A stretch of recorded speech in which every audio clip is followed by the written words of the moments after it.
Étretat Cliffs, France. The white chalk cliffs of Étretat, located along France's Normandy coast, are famous for their striking arches and dramatic shapes. These cliffs have been a source of inspiration for many artists, including Claude Monet, who captured their beauty in several of his paintings. The most iconic feature of Étretat is the natural arch known as Porte d'Aval, which juts out into the sea like a giant elephant's trunk. Walking along the cliffs, visitors are treated to stunning views of the English Channel and the rolling green hills of the Normandy countryside.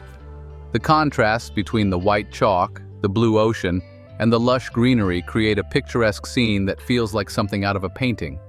There are several walking paths along the cliffs, offering opportunities to explore the area and discover hidden viewpoints. For a unique experience, you can also take a boat tour to see the cliffs from the water, which provides a different perspective and allows you to fully appreciate the size and scale of these magnificent formations. Whether you're an art lover, a nature enthusiast, or simply seeking a peaceful escape, the cliffs of Étretat are a must-see destination.